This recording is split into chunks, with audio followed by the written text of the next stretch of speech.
A verdade é, será que a gente não está com um pensamento errado do que seja um cuidado paliativo? Sabe o que é? Será que a gente sabe o que é, né, Vinícius? Conceitua pra gente o que é o cuidado paliativo, aonde ele se aplica, como está isso hoje dentro das clínicas, inclusive. Paulo, eu gostei que você falou assim, um tipo de cuidado, dizia Rubem Alves, é saber ouvir bonito. Ele dizia assim, ele tem um texto do Rubem Alves assim, a gente precisa de menos cursos de oratória e mais cursos de escutatória, né? E aí nessa disciplina que o aluno chega assim, eu quero aprender a manejar dor. Depois quando a disciplina acaba, tá todo mundo chorando, falando assim, queria mais comunicação. E comunicar de forma afetiva, como você falou, eu gostei muito desse termo. Porque não é só você ser efetivo e explicar, olha, ele tem uma cistite, edema de parede, com um cálculo aqui, para fazer a retirada disso, a dieta tal. É você dar uma provisão também do que vai acontecer, porque o tutor fica perdido. A gente acabou de ouvir algumas histórias de adoções que assim, mobilizam a família, transformam, e quando você perde aquele animal, você também transformará aquela família. E às vezes a gente só está olhando o ponto que é o ponto de quebra, né? O óbito, ou que leva à internação, as consequências de internação, os custos, como lidar com exames caros. Vamos desvendar esse mundo maravilhoso dos cães e gatos com excepcionais profissionais que vão tirar de vocês todas as suas dúvidas. Esse podcast foi especialmente feito para você. Aliás, para nós, tutores e veterinários apaixonados por pets. Mas aqui, essa Olhadinha Pod, a gente quer trazer temas que são polêmicos e que são fundamentais para que você possa cuidar melhor do seu pet. E assim como eu desbravei o mercado e a ciência da nutrição aqui em São Paulo, tem uma pessoa aqui na mesa que desbravou a ciência da medicina veterinária no cuidado paliativo.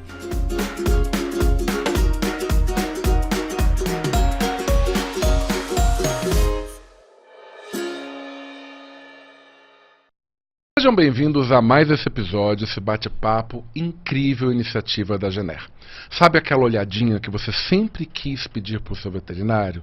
Então aqui, essa olhadinha pode.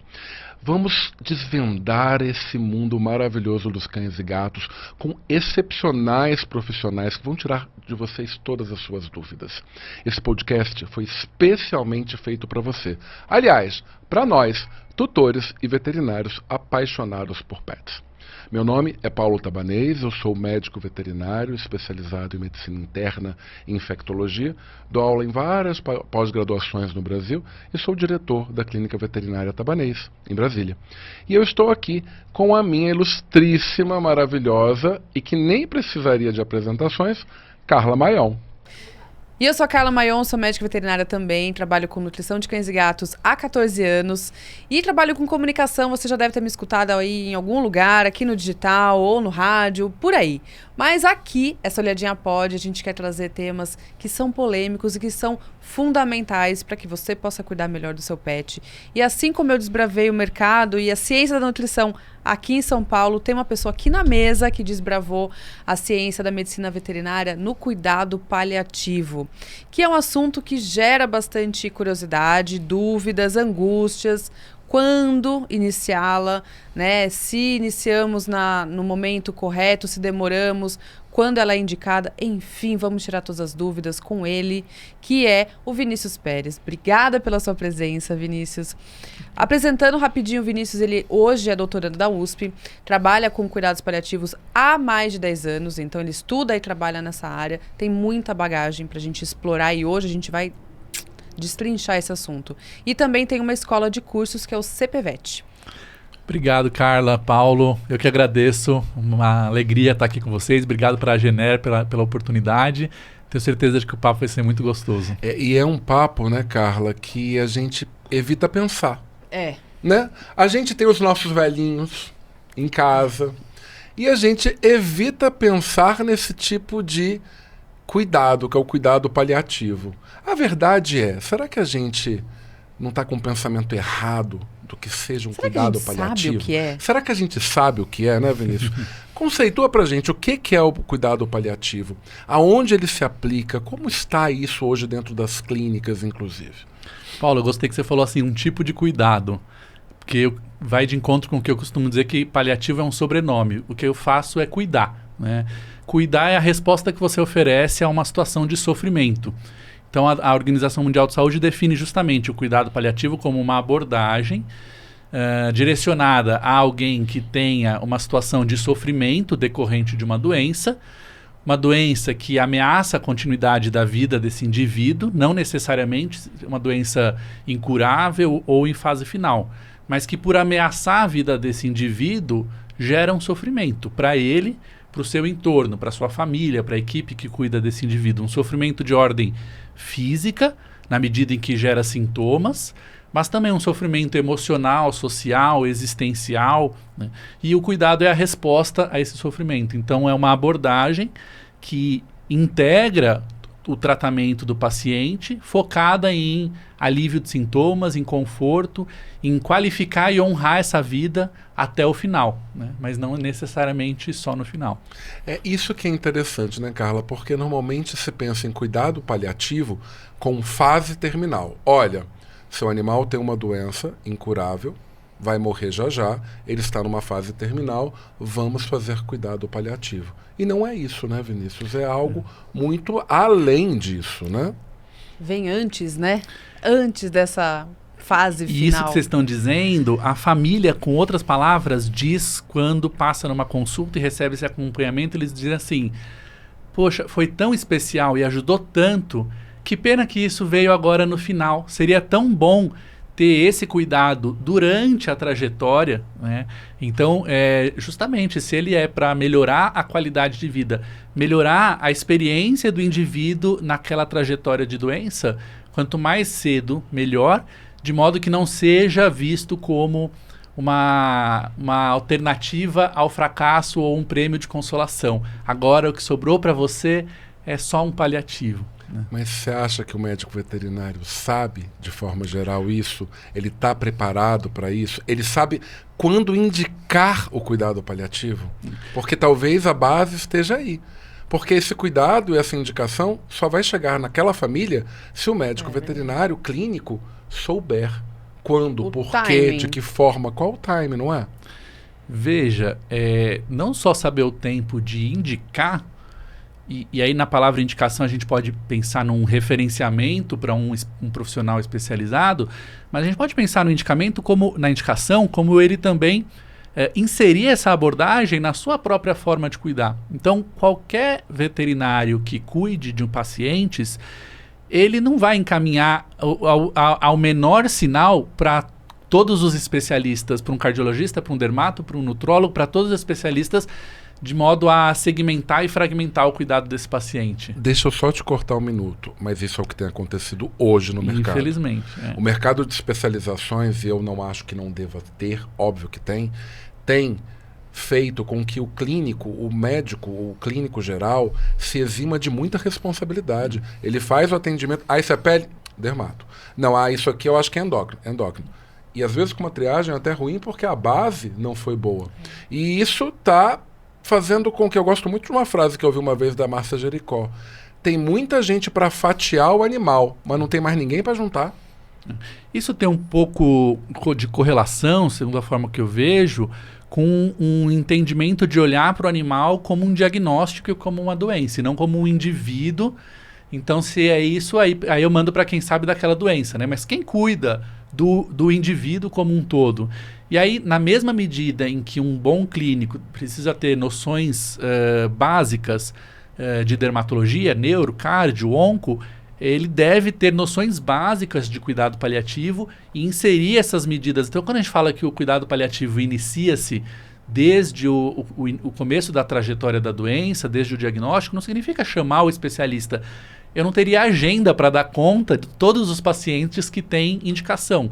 Num hospital de alta complexidade onde eu trabalho, isso seria quase 100% dos pacientes, né? Mas todo profissional deve ter noções básicas para introduzir. E aí sim, respondendo à sua pergunta inicial, então essa abordagem precisa ser introduzida a partir do diagnóstico, né? Isso inclui a forma como eu comunico a má notícia. Então, há técnica para eu comunicar essa notícia de uma forma mais empática, mais acolhedora, mais tolerável. Isso é um cuidado. né? Isso já é um cuidado. Acolher essa família e elaborar um plano de cuidados individualizado, respeitando valores e princípios dessa família, favorecendo um processo de tomada de decisão compartilhada, não paternalista. Isso é um cuidado, né? Então, o cuidado tem várias dimensões e várias camadas, né? Então, um pouco por aí. Eu acho interessante quando você fala que a gente tem que olhar o indivíduo. É muito comum, como o Paulo comentou, a gente fatiar por seção, né? Por sistema, por especialidade, por doença, se é bacteriano, se é viral, se é, enfim, se é filhote, se é velhinho, né? Mas é interessante quando você fala de indivíduo, porque muitas pessoas, muitos veterinários tratam exames, não tratam o paciente. Tratam números, tratam, né, laudos. E, na verdade, a gente tem que olhar para o animal como um indivíduo, como você falou. Que pode não ter sintomas para aquela doença, pode ter a doença e não ter nada, né, que comprometa a saúde dela, não, que comprometa a qualidade de vida, seja algo silencioso, algo que não faz um impacto negativo, que não diminua, né, o tempo de vida e tudo mais. E muitas vezes as pessoas estão buscando diagnósticos para tratá-los, né, e esquece que aquele animal precisa de muito mais cuidados do que só o tratamento de um diagnóstico, né? A arte de fazer medicina se reduziu ao ato de fechar diagnósticos e carimbar receitas. Exato. Né? E ser médico é muito mais do que isso. Aliás, a inteligência artificial já faz e cada vez mais vai fazer isso de uma forma mais eficaz que a gente. Fazer raciocínio algorítmico, né, é uma coisa que a inteligência artificial faz. O olho no olho, o acolhimento, né? Então a gente diz que uma consulta de cuidado paliativo, ela se inicia conhecendo a biografia desse indivíduo. Quem é o fulaninho? O que o faz tão especial? Quem ele ama e por quem ele é amado? Em que momento da vida dessa família ele chegou? Que coisas vocês passaram juntos? O que ele representa na vida dessa família? Que experiências você já teve anteriores ou não teve de perdas? E como elas foram, porque eu sei que essas experiências invariavelmente vão ser agora resgatadas e revividas numa nova possível experiência de perda. Isso não aparece no raio-x, isso não aparece na ressonância, isso não aparece no PCR, mas tudo isso está ali dentro do peito daquela pessoa, vivendo aquela história de alguém que eu amo, tem a sua vida ameaçada e em algum momento não estará mais junto comigo. E tudo isso influencia essa experiência de sofrimento, influencia tomadas de decisão e, via de regra, no modelo que a gente aprende a fazer medicina, que é bárbaro. Eu sempre falo que eu sou um apaixonado por semiologia, né, pela clínica propedêutica.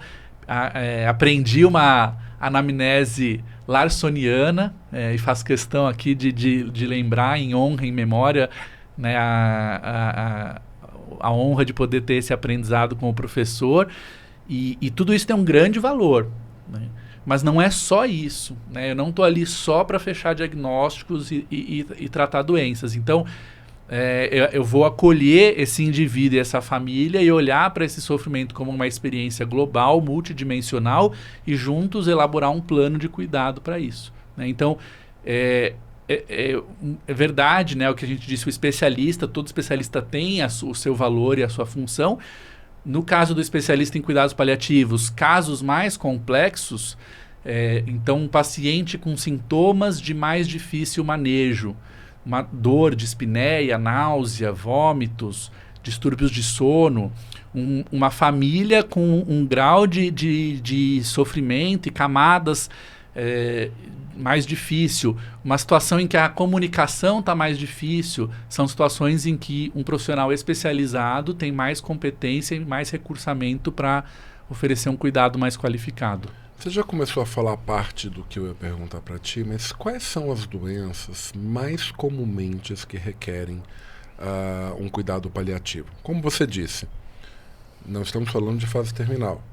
Muitas doenças vão requerer o cuidado paliativo, ainda que tenham cura. Sim. Por um dado momento. Mas e aí? O que na sua rotina mais se requer o cuidado paliativo? Doenças, evidentemente, doenças oncológicas. A origem do cuidado paliativo, quando Cicely Saunders, na década de 60, na Inglaterra, começa a estruturar o chamado movimento hospice moderno, era com pacientes com câncer, né? Mas também pacientes com falências orgânicas, e aí na medicina veterinária representado principalmente por insuficiência cardíaca e insuficiência renal, mas também os hepatopatas, falências orgânicas de um modo geral, né? E indivíduos idosos frágeis ou demenciados, né? Também são indivíduos que têm uma condição geradora de sofrimento, né? De angústia para o paciente e para a família, que se beneficiam desse cuidado. Talvez esses para a família sejam os mais pesados, Perfeito. né? Isso que você As síndromes falou. cognitivas, e isso talvez para a família seja de fato o que remeta ao primeiro pensamento de cuidado paliativo, ou o Perfeito. que lidar com essa situação, porque é uma situação onde a doença do animal não impacta somente a vida dele, mas também a vida, a rotina e tudo que se faz dentro dessa família, né? Perfeito. Isso que você falou reflete um entendimento importante, que é, para diferentes grupos de doença, há diferentes demandas que podem ser mais ou menos acentuadas. Nos grupos de doença, esse terceiro grupo de idosos frágeis ou pacientes demenciados, a carga de sintomas desse paciente não é que ela não seja significativa, mas em comparação com um paciente com câncer, a carga de sintomas é menos complexa.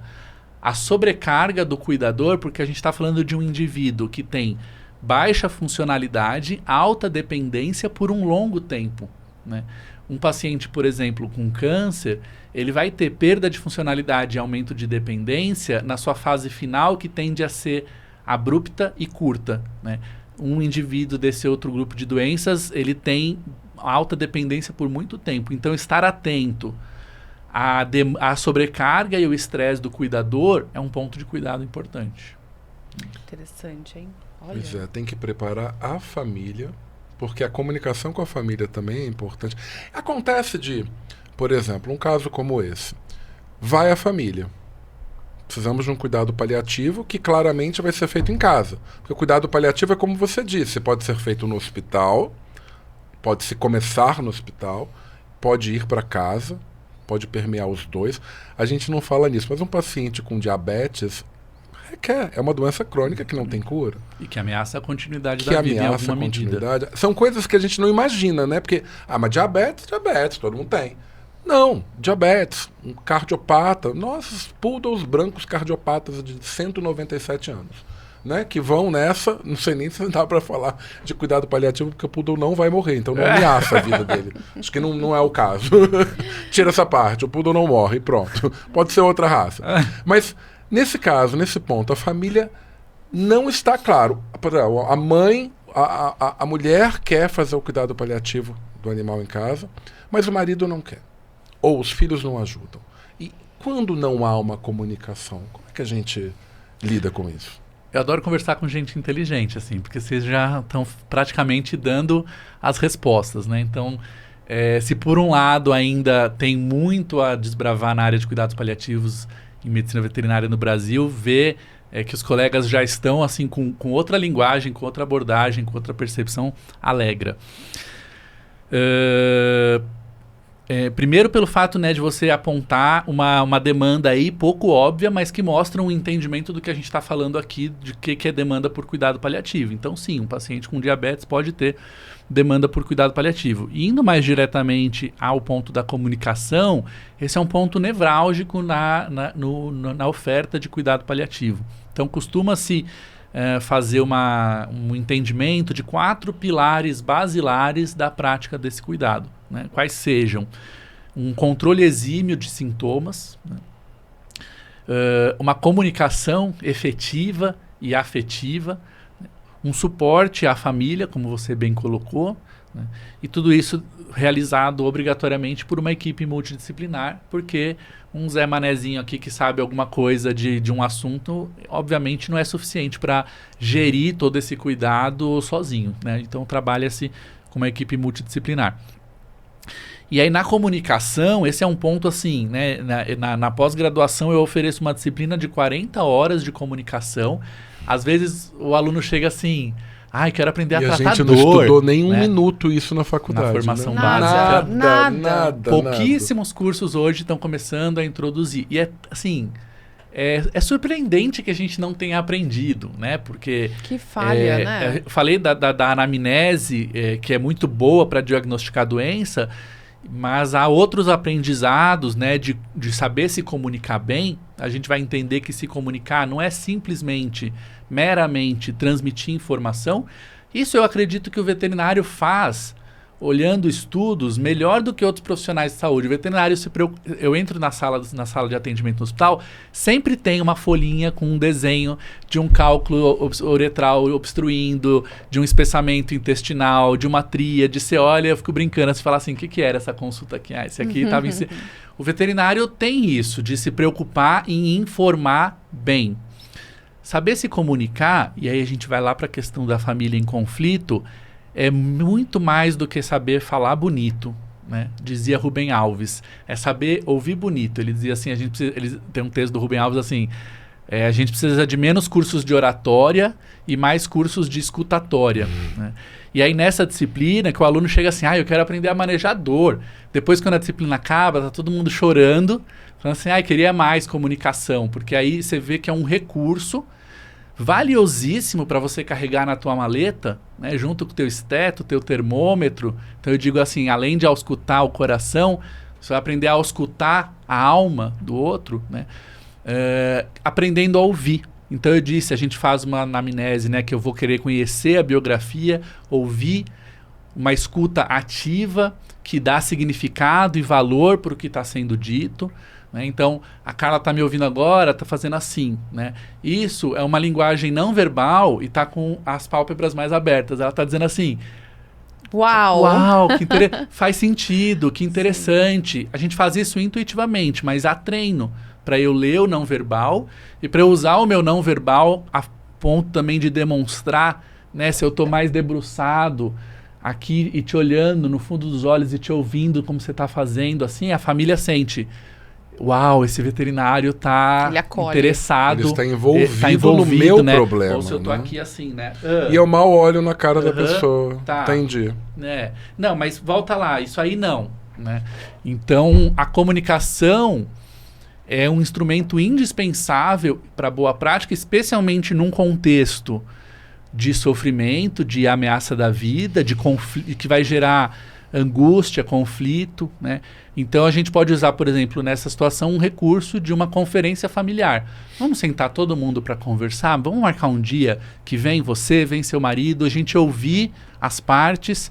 E geralmente o que eu percebo numa relação dessa, né? E eu digo isso à família, eu falo, olha, vocês têm mais em comum do que parece. Aí eles falam assim, eu falo assim, porque na verdade tem um ponto em comum que é o mais importante. Todo mundo ama e quer o bem do animal. Só que um tá olhando por uma perspectiva, outro por outra, mas vocês têm algo em comum. A gente quer o bem dele. Então a gente consegue. E aí você vai se valer da comunicação para clarificar conceitos subentendidos, né? Então, sem me alongar muito mais nesse tema, que ele é interessante, né, num método clínico que não é centrado na doença, mas é centrado no indivíduo, eu me importo em compreender o que você traz de sentimentos, ideias, expectativas.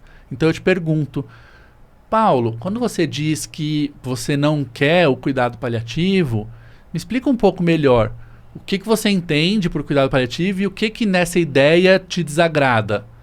Aí você vai explicar, obrigado por você ter dividido isso comigo, porque aí eu percebo que tem um entendimento aí que talvez não é bem por aí. Eu vou clarificar para você. Doutor, eu também não achava que era isso. Achava que cuidado paliativo ia ser ficar fazendo, não sei o que, não sei o que, não sei o que. Agora clarificou. Né? Isso é se comunicar. Né?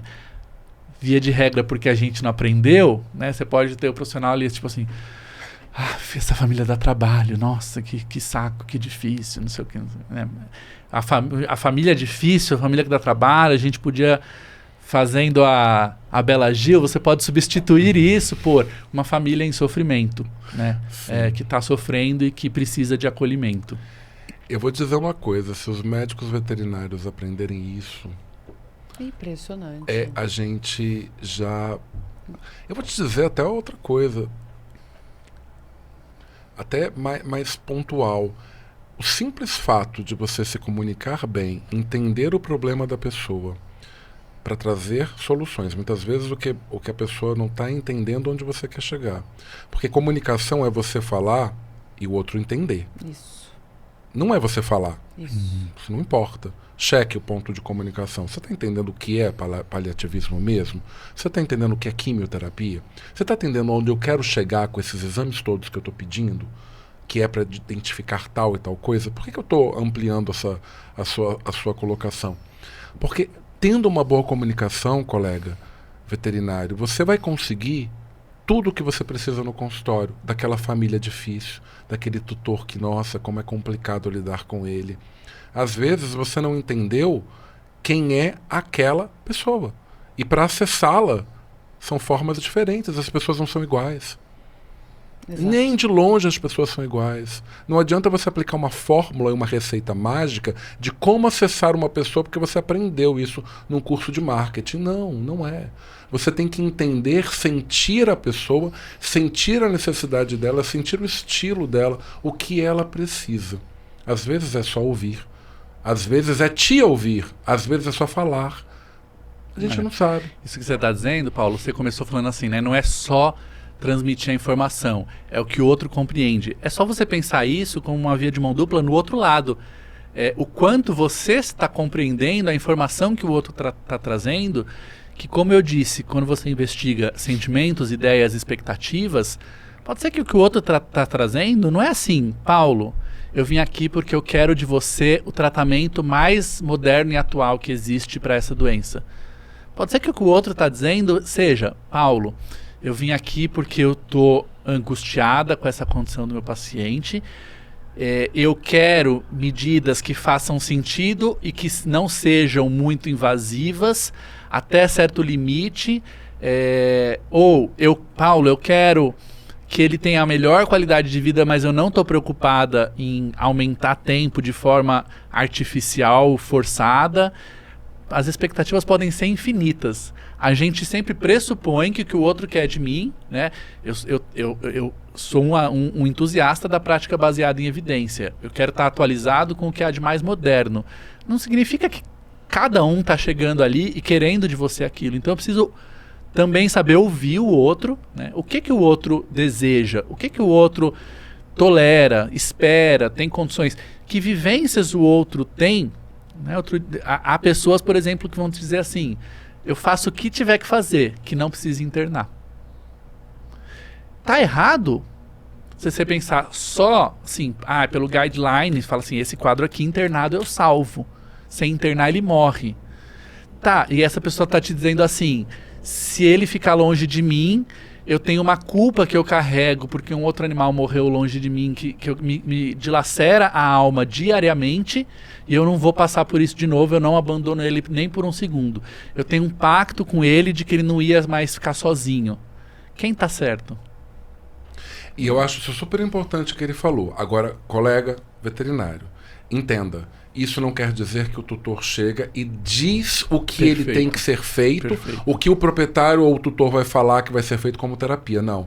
Uma coisa é você entender a necessidade. Outra coisa é você não indicar porque você pressupôs tal coisa. Exatamente. Hipótese alguma. Olha, a recomendação, tutor, tem que internar para fazer isso, isso, isso e isso, pedindo tais e tais exames. Não, eu não quero fazer. O senhor está em ciência da expectativa e realidade, o que a gente pode perder ou não com isso? Tá claro para o senhor? Tá claro. Então tá bom. Aí a gente vai para o ponto que isso tem que ser seguido, né? Isso, sem me alongar, eu prometo, é fácil da pessoa conseguir lembrar de como seguir isso, se sustentando em princípios da bioética. O princípio da beneficência, eu preciso fazer o maior bem possível ao meu paciente. Eu vou recomendar o melhor. O princípio da autonomia, é o direito do outro de escolher pela sua própria vida, do que ele deseja para si, e no caso por alguém que ele responde pelo animal, né?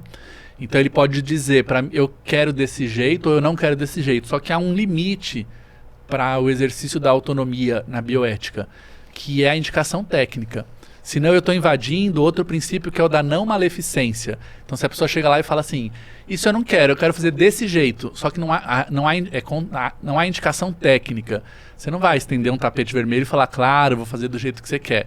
Olha, aqui é um limite que a gente não ultrapassa, porque aí eu estaria fazendo algo que é pior para o paciente. E aí eu estou violando o princípio da não maleficência, né? Quando a gente fala de um termo de consentimento livre, esclarecido, é isso. Você está assinando um termo no qual você está consentindo, exercendo a sua autonomia com liberdade, mas tendo sido esclarecido dos prós e contras, e isso é um acordo entre nós. E ainda assim, Vinícius, ainda com o termo de livre de consentimento, isso dentro do mundo advocatício, digamos assim, legal, ainda é um problema para o médico veterinário. Se um tutor chega para você e fala assim, então, eu sei que meu cão tem piometra e isso é uma indicação cirúrgica, mas eu não quero fazer. Me passa um antibiótico? Aí você vai e fala, não posso, mas eu vou fazer um termo aqui e você assina que está ciente das consequências. Você está errando. Porque você sabe que tecnicamente isso não é correto. Você sabe que não pode passar essa terapia ou não pode conduzir. Né? Então, o tutor não tem a responsabilidade de saber. A responsabilidade técnica é sua, mas ele assinou o documento. Você será processado da mesma forma. Então, tem um monte de camadas nisso que a gente está conversando. E só para voltar para o nosso tema, porque é muito amplo e dá para ficar horas, então isso diz o quê? Que o definitivo não é o termo, não é a assinatura, é Exato. O quê? A nossa comunicação. Exato. Como é que a gente se comunicou adequadamente ali para eu dizer assim, olha, não é por um termo, não é porque eu quero, não é porque eu não quero, é porque vamos conversar aqui, o que é o melhor para o teu animal, o que a gente quer fazer. A comunicação é um definidor maior do que o termo. E a gente, como veterinário, não tem isso. Sabe. Vinícius, eu estava escutando vocês conversarem, eu estava aqui lembrando. Eu atendo todos os tipos de problemas, né, na nutrição. Renal, os crônicos infecciosos, crescimento e tudo mais. E em 99% dos casos, o tutor não sabe o que está acontecendo com o paciente. Ele não sabe se é uma obstrução, se é um cálculo de vesícula urinária, mucocele, gastrite, duodenite. Ele não sabe onde está o ponto, né, o foco de atenção. E isso é muito triste, porque eu faço uma área que é uma especialidade, mas eu tenho que voltar 2 casas para explicar a clínica geral, né? Fazer o básico ali, que provavelmente o colega não fez e o outro colega também não fez e assim por diante. E aí eu encontro muitas vezes a família perdida no que ela tem que fazer. Ela tem uma lista de medicações, ela tem 3, 4 pessoas que atendem, que cuidam daquele animal também. Quando acontece algum problema, ela não sabe para quem ela fala. Então, eu acho que essa comunicação, ela esbarra em coisas mais lá atrás, sabe? Que o clínico geral, a clínica médica, que, né, na verdade todos nós somos clínicos médicos, mas a gente tem que comunicar o que está acontecendo, seja na saúde, seja na doença, seja um procedimento eletivo, um procedimento com complexidade. Comunicar de forma assertiva, né? E comunicar de forma afetiva, como você falou. Eu gostei muito desse termo. Porque não é só você ser efetivo e explicar, olha, ele tem uma cistite, edema de parede, com um cálculo aqui, para fazer a retirada disso, a dieta tal. É você dar uma provisão também do que vai acontecer. Porque o tutor fica perdido. Ele tem ali uma lista de coisas que ele tem que dar, uma lista de exames que ele tem que fazer. Tá, mas o que vai acontecer? Né? Ou, e se acontecer de novo? E aí, para onde eu vou? Então, muitas vezes essas dúvidas são básicas, né? E aí a gente cobra uma comunicação que não digo só a paliativa, mas que é mais afetiva, mais acolhedora, mais olho no olho, menos técnica, menos literal. Só que a gente não tem nem a técnica, nem a literal, sabe? Na maior parte dos profissionais. Pelo menos essa é a leitura que eu faço, conversando e ouvindo. E em defesa deles, ninguém aprendeu. Ninguém aprendeu. Se aprende no dia a dia, né? Te jogaram lá e aí... Você, de forma autodidata, cria as suas estratégias. O que a gente sabe que isso, para vários campos, gera vários vícios e comportamentos inadequados, né? Sim.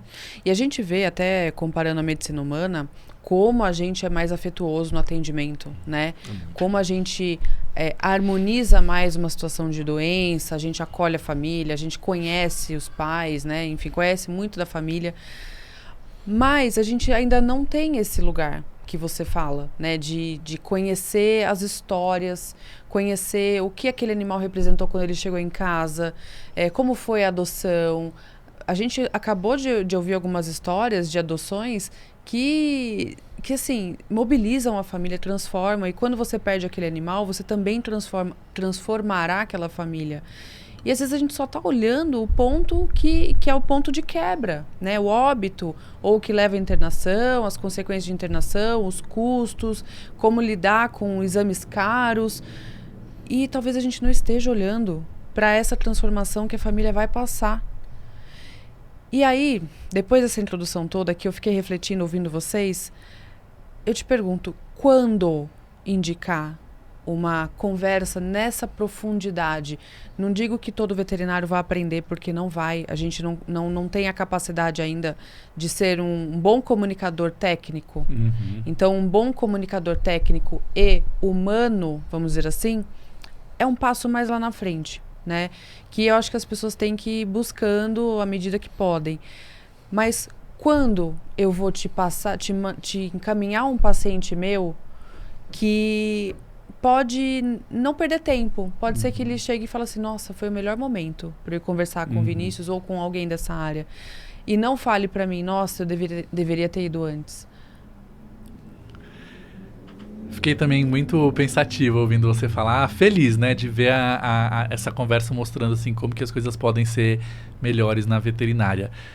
Reitero que assim o profissional também sofre por não saber se comunicar adequadamente. Então aquele veterinário que chega no fim do dia exausto, desgastado, frustrado, parte disso é resultado da sua comunicação inefetiva, né? Então se ele aprende a se comunicar melhor, ele vai trabalhar mais realizado, mais feliz, com mais resultado.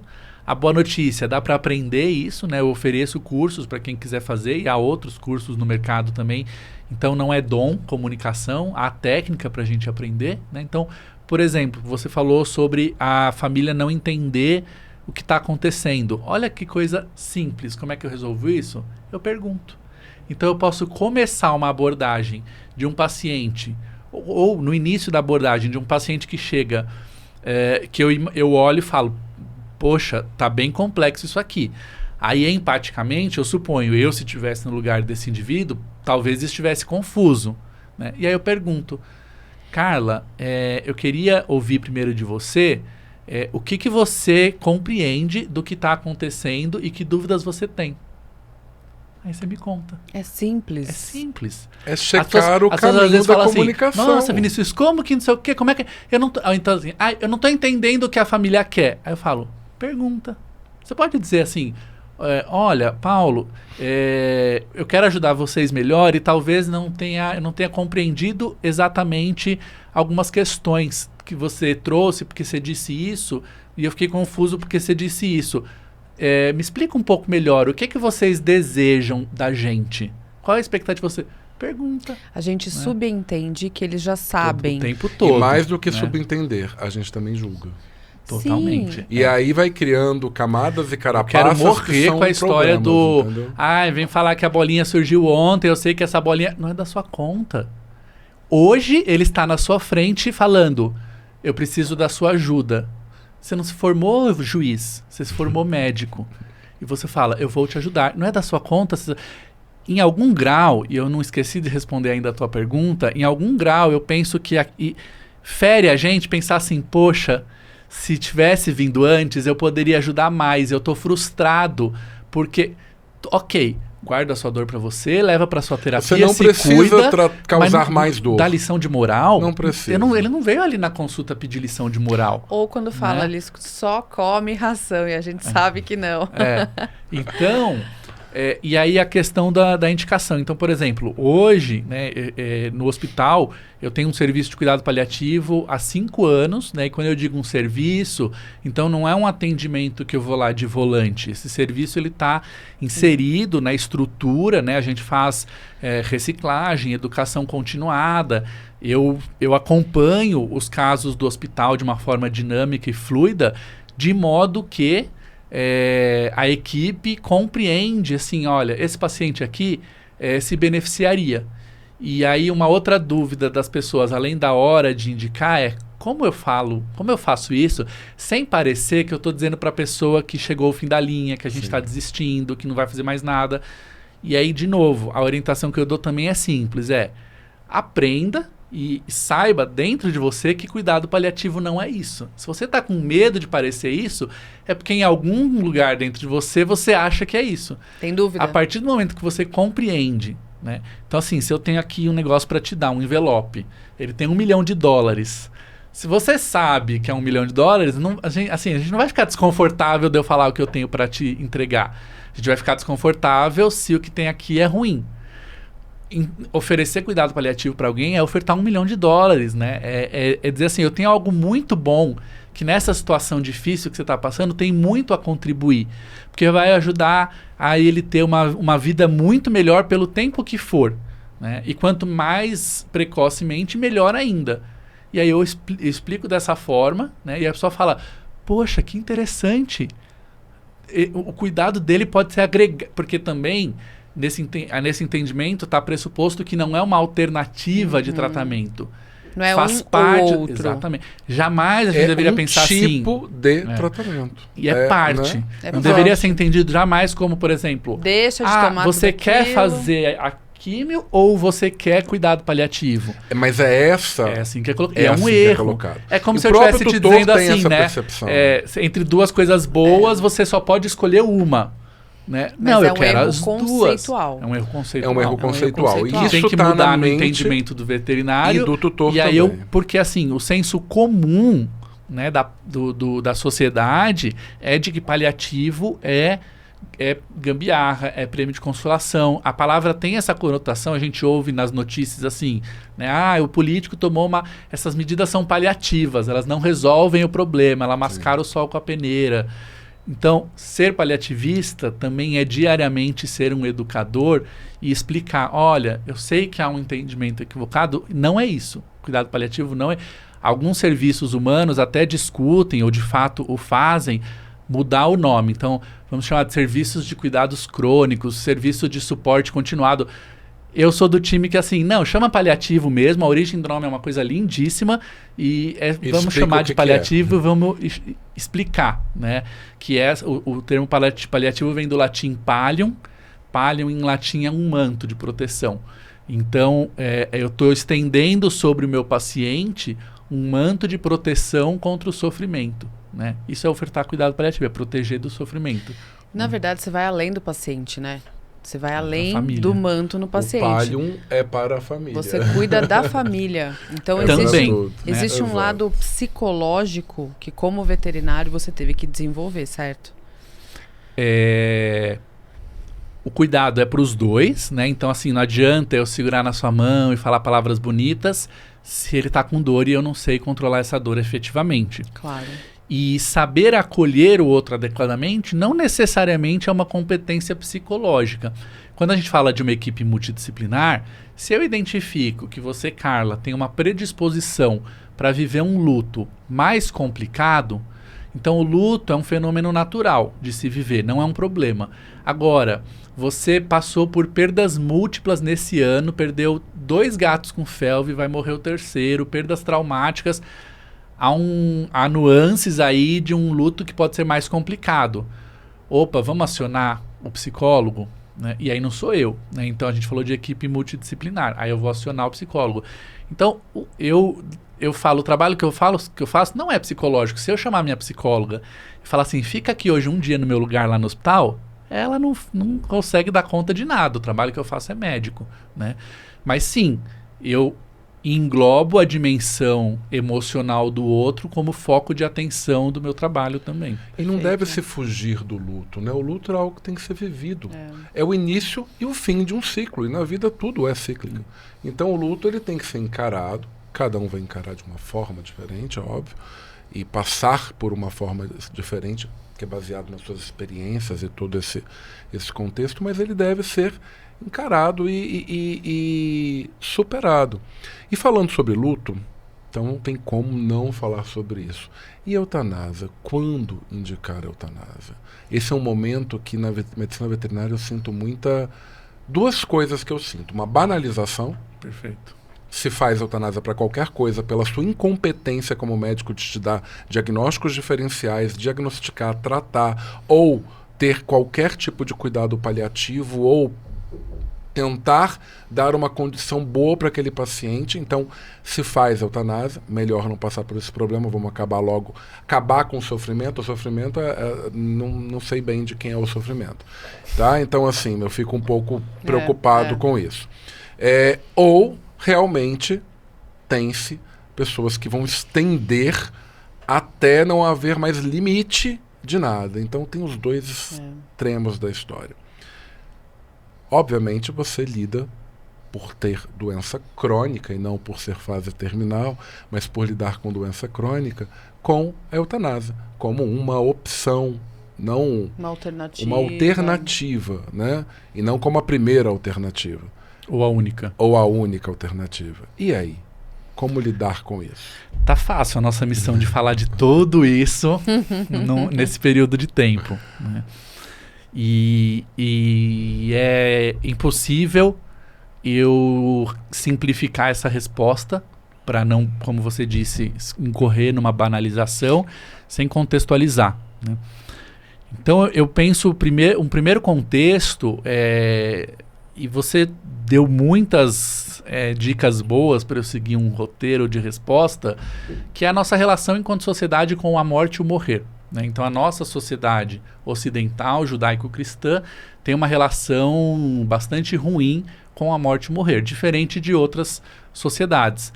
E essa relação ruim, então, gera o quê? Afastamento. Eu não quero pensar sobre isso, eu não quero falar sobre isso. Ai, credo, bate na madeira, né? Então, é uma postura bastante infantil, né?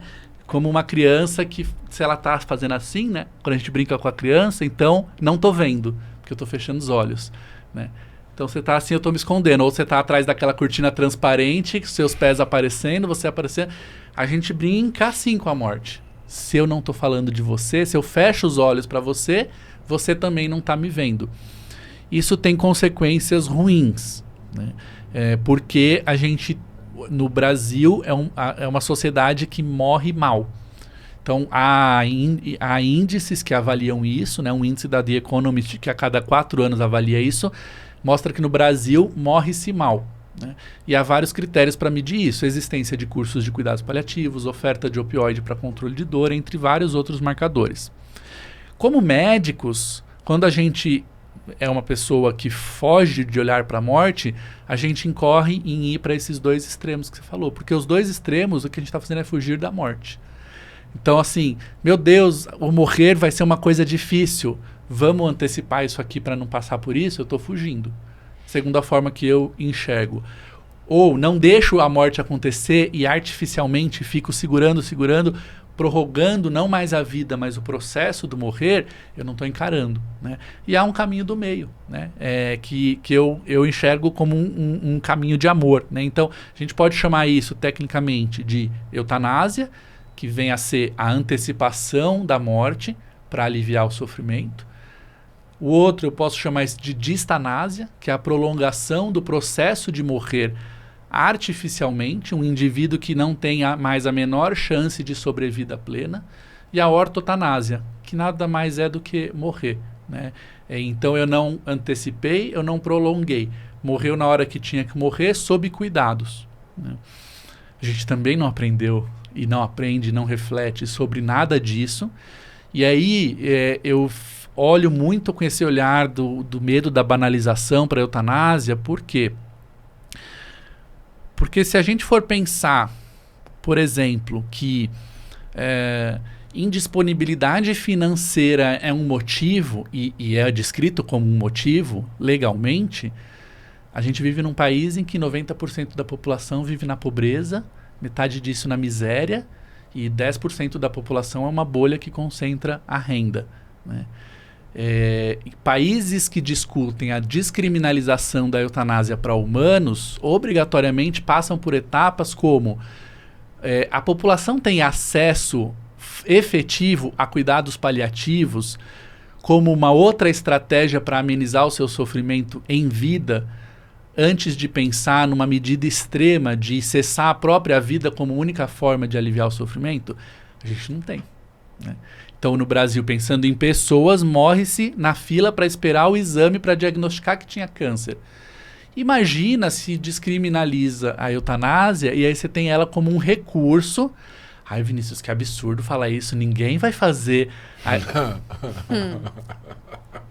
Então, né? Não precisa nem então, assim, se duvidar, vai fazer para poder doar os órgãos. Então, assim, olha o tamanho da loucura, é isso. E aí entra como, então, o que você falou. Numa condição em que a eutanásia é uma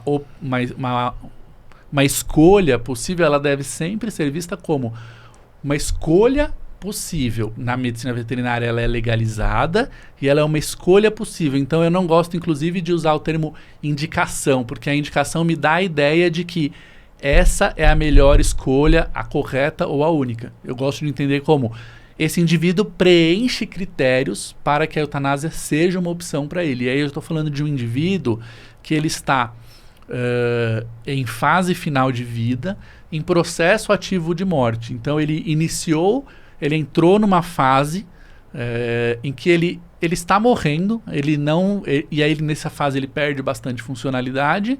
E para aquela família, para aquele contexto, essa escolha encontra um lugar de paz e ela é possível, né? Da mesma forma, pode ser que não encontre um lugar de paz por motivos variados essa escolha e que seja o desejo dessa família cuidar até o momento da morte, sem antecipar, sem prorrogar, garantindo dignidade, né? Eu acho que o pior de tudo isso é eu negar isso para a pessoa. Quando eu deixo de ofertar cuidado paliativo, quando eu deixo de conhecer e estudar, eu estou deixando de oferecer para uma família um recurso valioso, né?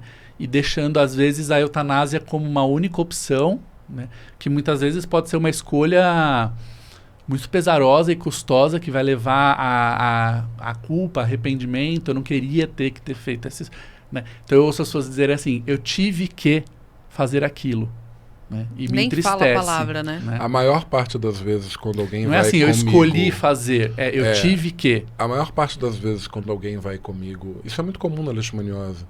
Eu tô com outro cão com leishmaniose. Não, mas eu tive um que eu tive que sacrificar, que eu tive que eutanasiar, porque não tinha o que fazer, e aí indicaram. É exatamente isso, com todos esses termos, exatamente dessa forma. Então... Não é uma escolha natural, né? Assim, eu escolhi decidir por encerrar ninguém quer, a vida. Né? Não é algo que nem o veterinário vai fazer Exatamente. com vontade. Que bom, vamos sacrificar, eutanasiar, vamos sei lá o quê. Com vontade. Ninguém estudou para isso, definitivamente. Então, é mais um ponto que na nossa profissão traz o burnout, traz a depressão, a culpa. E aí você vê, então, todo esse recurso... Que a gente não tem preparação na faculdade para falar também sobre eutanásia. Não tem. Aí você outorga, né, ao indivíduo o direito de ser alguém que pode cessar a vida sem ter toda essa discussão e esse preparo para isso. Né? Você falou sobre ortoeutanásia, né? Ortotanásia, desculpa. Ortotanásia. Assim como distanásia, eutanásia, né? E aí foi interessante porque não vou prolongar. Vou deixar o curso natural do processo de morte. E isso remete a gente pensar, e meu animal vai sofrer, vai ter dor? Então, o manejo de dor está muito relacionado a todo esse paliativismo. E quando eu digo manejo de dor, não é só fazer opioide. É fisioterapia, é opioide. Aí tem os mitos também, né, dos opioides que a gente traz também para a vida humana, o filme aí dos Estados Unidos que mostrou a indústria do opioide. A crise que teve, crise. né, Meu animal vai ficar viciado, meu animal vai ficar dependente, tenho que usar, não tenho que usar. Vamos falar um pouquinho sobre manejo de dor. A gente na clínica ainda tem muita dificuldade em aplicar as escalas de dor, entender se esse animal está com dor ou não. De coisas mais banais de um pós-cirúrgico a um quadro como esse de doença crônica. Isso entra naquele índice que eu falei. Eles medem consumo de opioide per capita no país. E aí você tem países que vivem um fenômeno de opioidofilia, de abuso e uso recreativo, e outros países que como consequência de ver o problema lá, por exemplo, nos Estados Unidos, vivem um fenômeno de opioidofobia. Isso é um fenômeno cultural, né? Então, assim, isso aqui é perigoso, né? Já aconteceu de eu dando aula em simpósio, antes de mim, você tem um palestrante ali da área da anestesiologia, falando assim, olha, porque opioide, porque vai causar depressão respiratória, cuidado e não sei o que, assim, abominando, né? E a minha aula em seguida era assim, mostrando todo o valor do opioide no manejo de dor. Se a gente pensar em escada da OMS, né?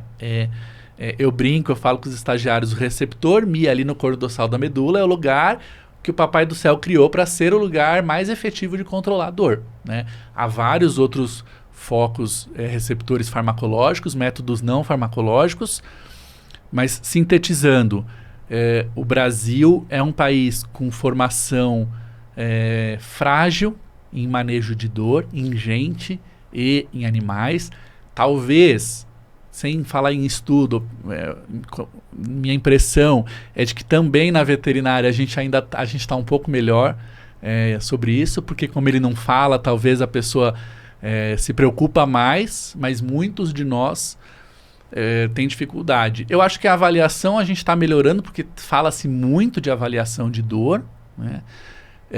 Agora, o manejo ainda as pessoas têm medo, né? Então, o indivíduo está lá com um cloridato de tramadol 2 miligramas por quilo, está com dor. Não tem mais o que fazer, coitado, ele já está com tramadol, não tem mais o que fazer. Chegamos no limite. E aquela vontade de tirar, né? E aí, assim, eu já tive paciente nessa época, a pessoa falou assim, né, o indivíduo com neoplasia de cabeça e pescoço, extremamente dolorosa, avançada, e a pessoa fala assim, Vini, seu paciente, ele tá ali rolando na grama, amassando pãozinho, ele é um lindo, tá super bem. Aí eu falo, medicado, né? Então ele tá ali com doses altas, até acima da média que a gente costuma trabalhar de pirona, de uso contínuo, dexametasona, cloridrato de tramadol, gabapentina, amantadina, canabidiol, medidas não farmacológicas. Vini, você é louco? Tudo fazer isso nessas doses? Eu falei, louco é você, que você acabou de me falar, olha como ele tá bem, como ele tá lindo, que ele tá ótimo. Qual que é o medo? E é óbvio que isso é feito com perícia, né? Com sabendo fazer, né? Mas eu acredito que muitos pacientes ainda são fadados a um quadro de essa dor é incontrolável, mas na verdade falta... A dor incontrolável é uma entidade bastante rara, né? Falta saber tratá-las, saber tratar, né? E aí é isso, né? Assim, essa é uma boa indicação, por exemplo, para o especialista, né? Se o indivíduo se sente apto a conduzir o cuidado do paciente até o fim da vida, ele tem vínculo com essa família, tem confiança, ele tem recurso, ótimo. O paciente pode ser cuidado sob uma abordagem de cuidado paliativo pelo seu clínico até o dia da sua morte, né? Se sentiu que naquele caso tem demandas que extrapolam o que eu dou conta, eu chamo um especialista. Perfeito. Eu acho que você já respondeu um pouco de uma pergunta que é importante, acho que até para o veterinário quanto para o tutor. Como a gente mensura, como a gente percebe que o paliativismo está fazendo diferença na vida desse paciente? O seu gatinho amassando pãozinho com uma neoplasia intracraniana, eu acho que é exatamente essa mensuração, resposta, né? Eu tenho uma medida pessoal. Foi um aprendizado que uma professora me deu na minha formação e que eu carrego para mim diariamente, ela dizia assim: o teu paciente tem que sair de cada encontro melhor do que entrou. E no nosso caso a gente sabe que o paciente é o combo, né? Então o teu paciente e a família deve sair de cada encontro melhor do que entrou. Então quando a pessoa fala assim: doutor, eu cheguei aqui assustado, cheio de preocupações. Eu sei que a gente tem uma jornada difícil pela frente.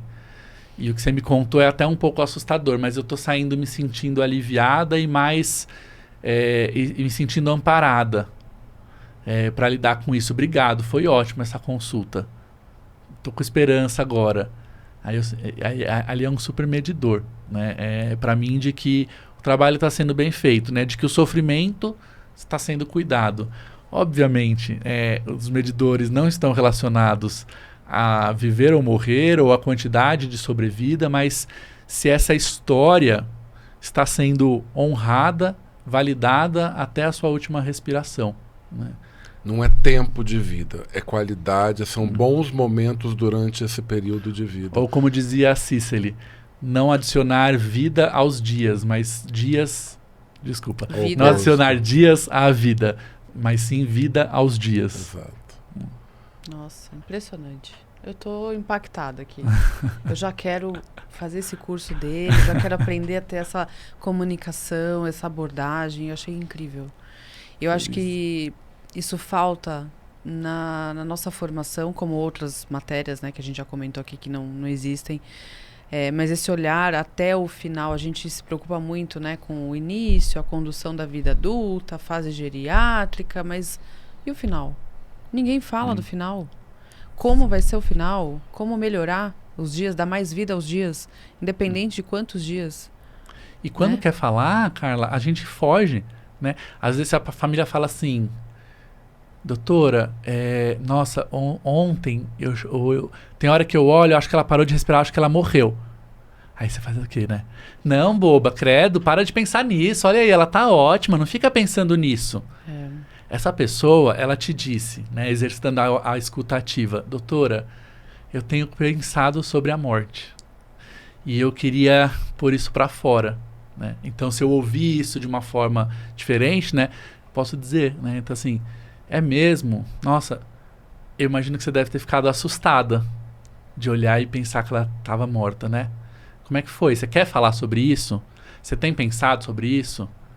Aí a pessoa traz. Então, ai, nossa, que bom que você falou. Porque sim, eu fico pensando, o que eu faria com o corpinho?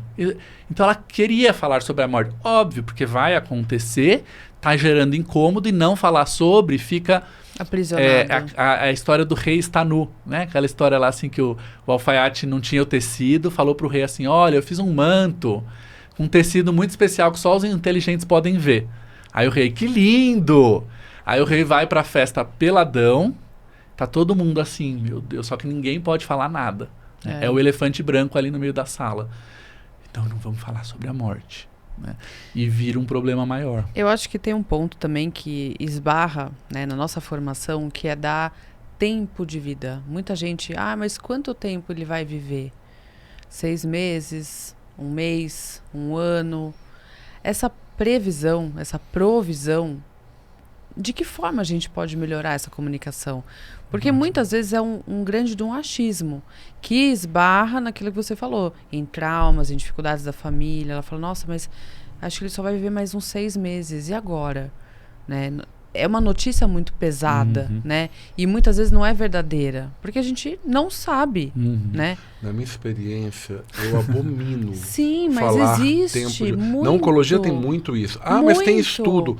Meu Deus, a gente tem estudo com meia dúzia de animais. Quando você compara os estudos humanos, que a gente está falando de 1 milhão de pacientes, eles ainda conseguem errar. E a gente está falando de 100, 200, 300. Nosso experimento foi muito grande, teve um retrospectivo de 1000.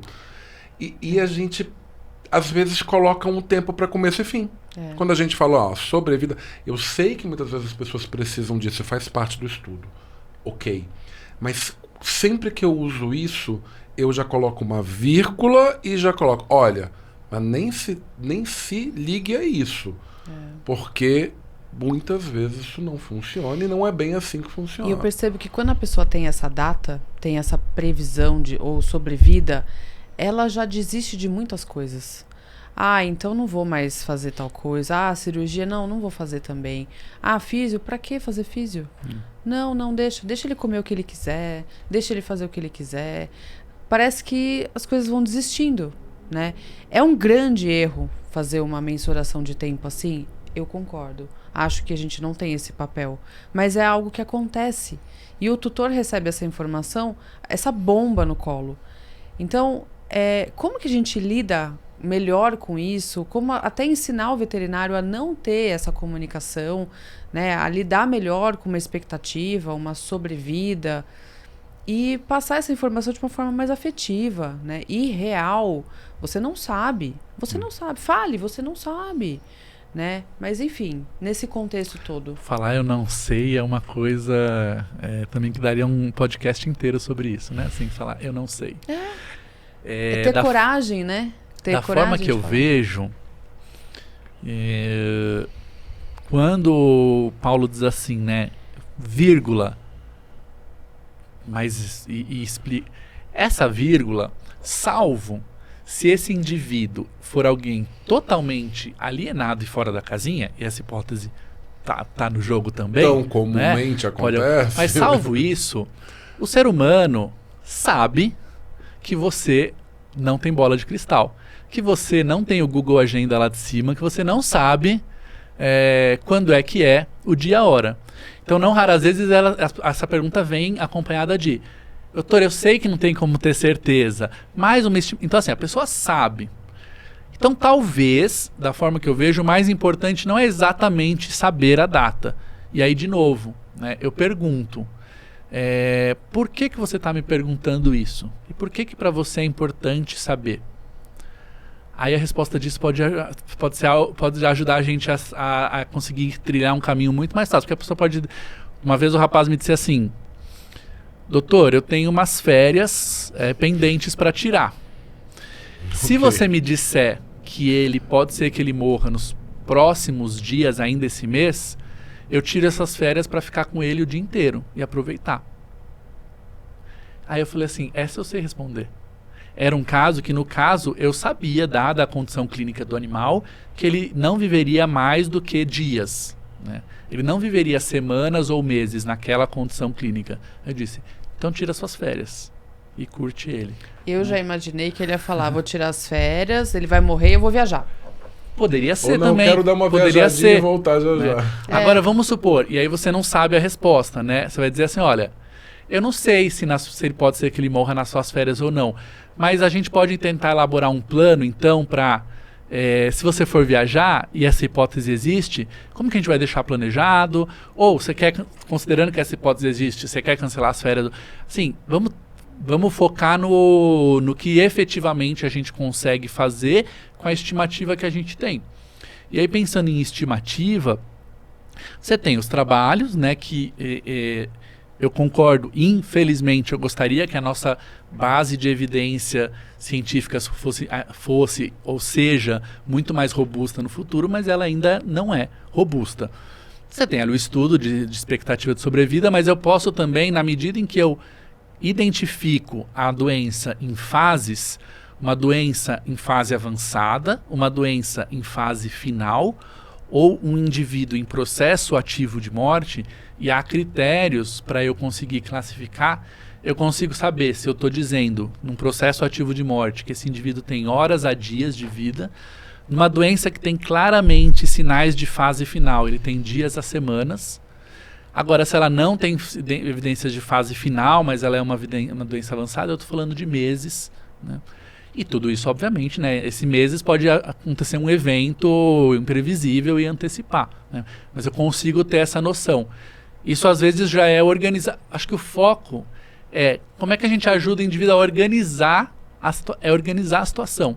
Essa pergunta é uma pergunta de eu preciso organizar o emocional, a agenda, o trabalho, as férias, né?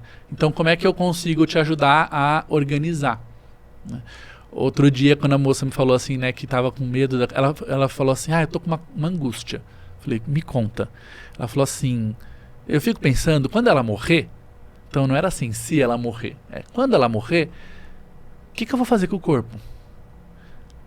Falei, você tem pensado sobre isso? Ela falou assim, faz 3 noites que eu não durmo pensando nisso. Olha. Falei, quer conversar sobre isso? Ela falou, quero.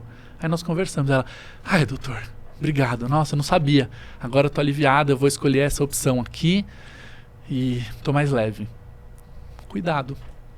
Né, do sofrimento. E não era sobre a cachorrinha, era sobre ela. É tudo, né? É tudo. Porque era sobre a morte da cachorra. Também. É bonito, né? É. Nossa.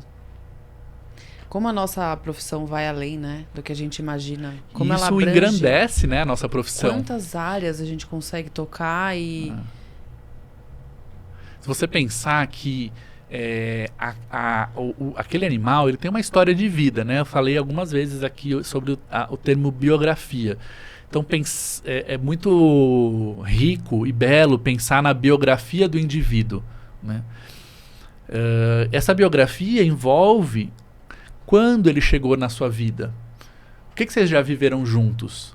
Qual é o significado que ele tem na sua vida? E quando a gente vai falar da história da morte desse indivíduo, então você conta de um animal seu que morreu, né? Você fala assim, nossa, aquele animal, ele foi muito especial por isso, por aquilo, não sei o quê. E aí ele viveu super bem, aí um dia eu vi que tinha um problema, aí eu levei lá no médico, nossa, aquela médica foi um anjo na minha vida, porque ela sacou de cara e pediu tal... Essa é a história que se conta, é a história que fica contada aqui dentro. Então eu digo, falando de luto, né, que assim, há uma salinha dentro do teu coração para aquele indivíduo, que vai ficar desocupada quando ele for, né? E aí vira e mexe, você vai visitar aquela sala, né, na memória, na lembrança. Ela pode ser um lugar muito hostil se ela só tem lembranças de que foi caótico, né, esse desfecho. Ou eu posso decorá-la com um vasinho de flor, um quadro, uma cortina, um abajur aconchegante, de modo que ao visitá-la, sobre nada mais do que tristeza e saudade, porque isso é inevitável e para sempre vai ter, né? O Parkes diz que o luto é a moeda, é o preço que a gente paga por amar. Você nunca vai deixar de amar, então você nunca vai deixar, seu luto nunca acaba, né? Só que você visita lá, você ressignifica. Se sente bem, né? E saiu da salinha e falou, foi gostoso ir lá visitar. Ou essa visita pode ser muito dolorosa, que aí é um luto mais complicado, né? Então, a gente diz que no cuidado paliativo a gente também salva vidas, né? Porque você está salvando histórias, né?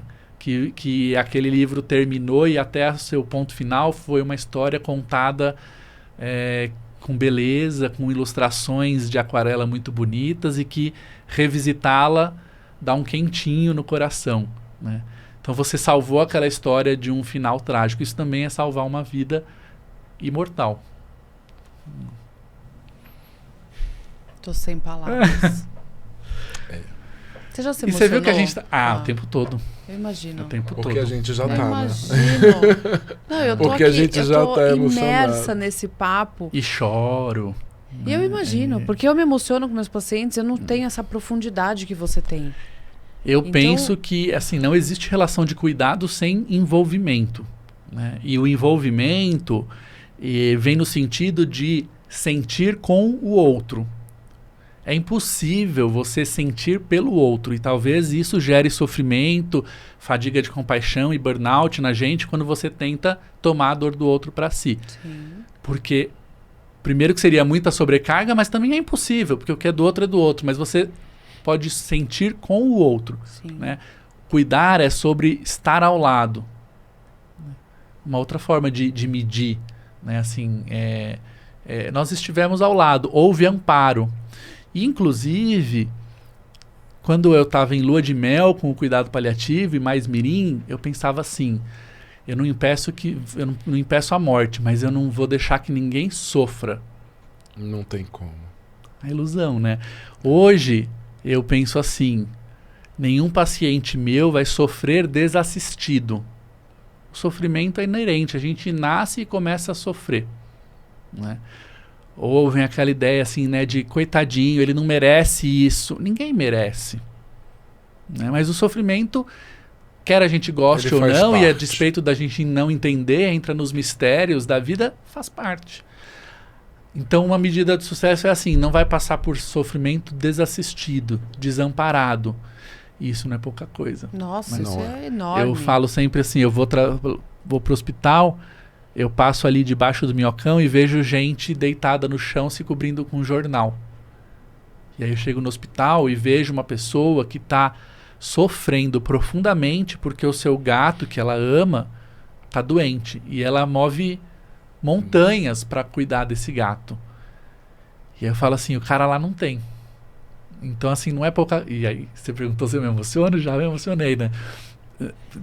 Se cada um de nós, no nosso momento de sofrimento, tiver alguém que está ali com você, né?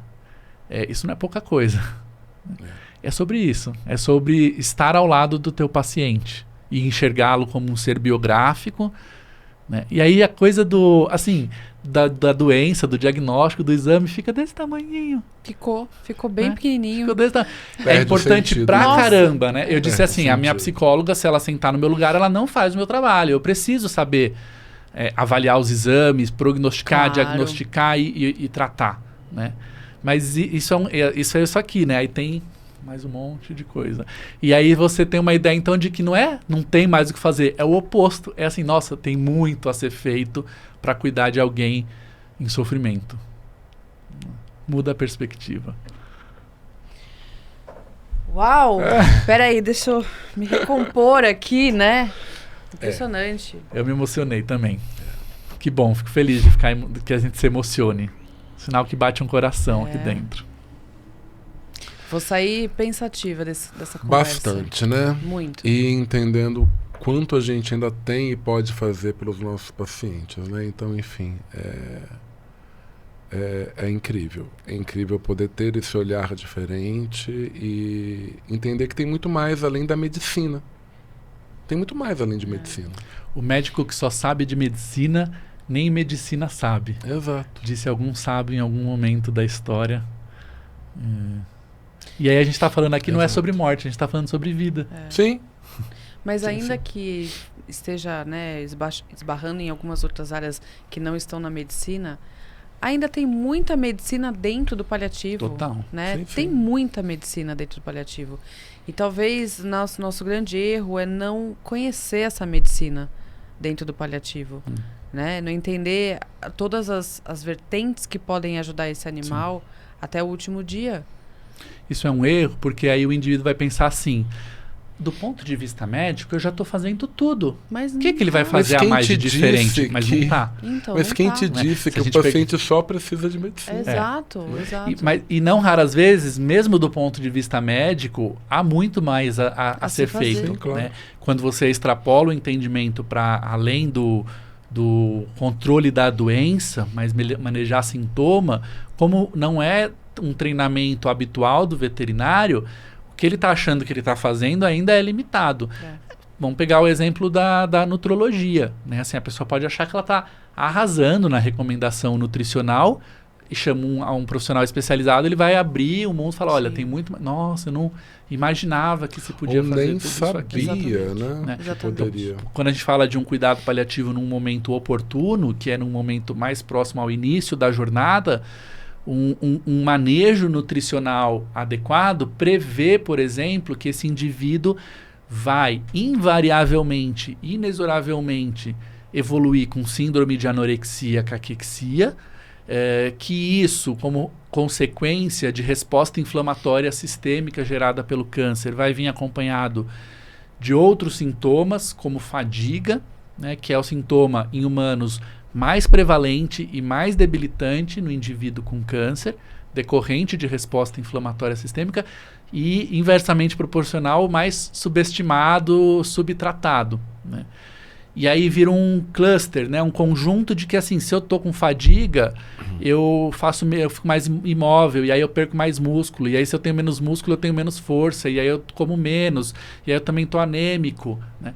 Então, se desde o início esse indivíduo tem um acompanhamento nutricional focado nisso, a gente não vai impedir, mas a gente vai ajudá-lo a passar por isso com um suporte muito melhor, né? Então, aí vem o conceito da equipe multidisciplinar e do quanto pode ser feito quando o enfoque olha para além da doença e pensa em cuidar para esse indivíduo viver e morrer bem. Perfeito. Portanto, nada de vou parar de dar e vou dar o que ele quer, vou fazer ele comer o que ele tem vontade. Não façam isso.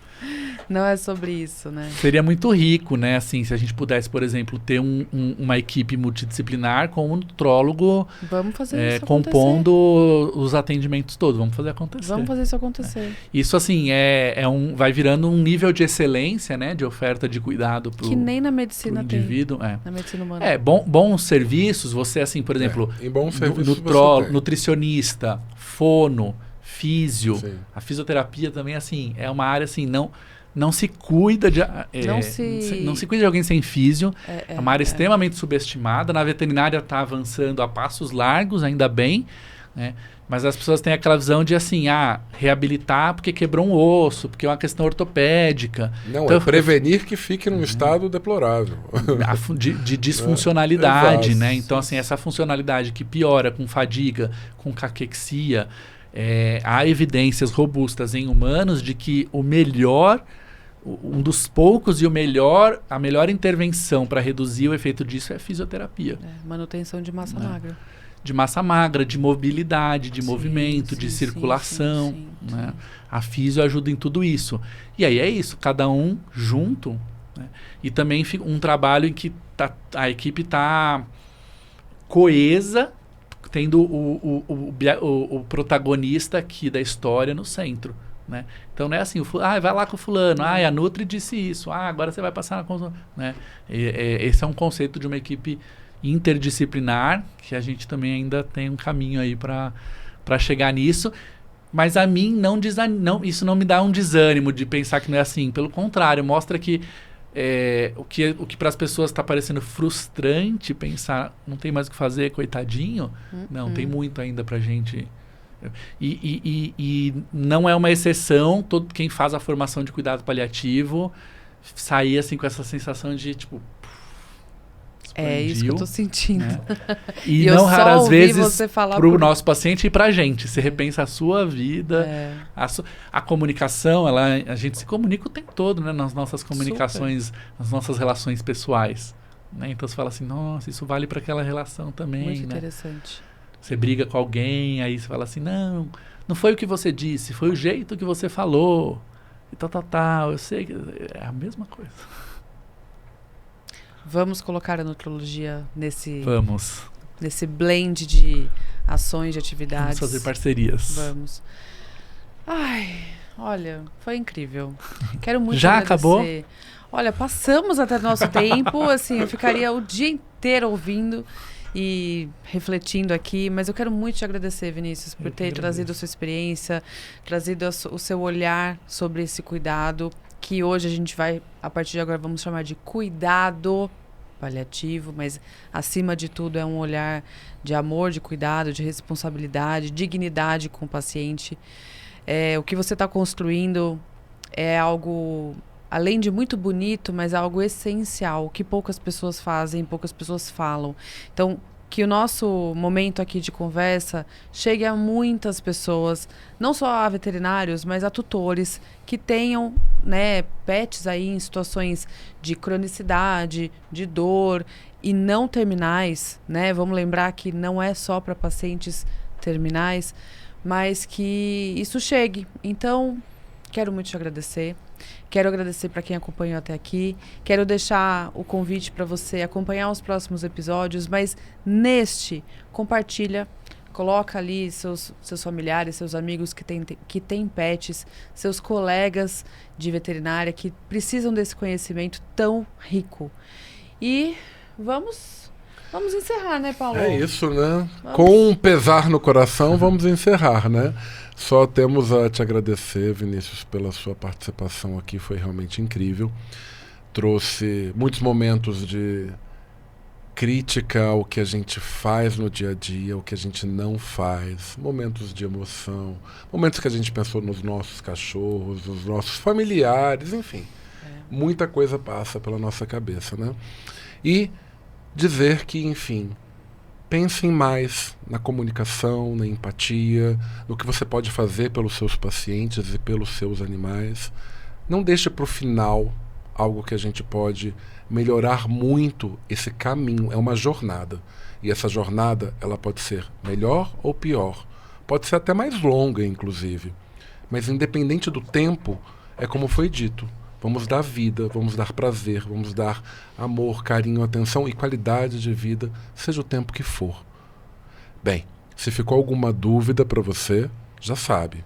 Lembre-se, aqui, essa olhadinha pode e faz toda a diferença. Nos vemos no próximo episódio. Tchau, tchau, pessoal. Obrigado. Tchau, tchau.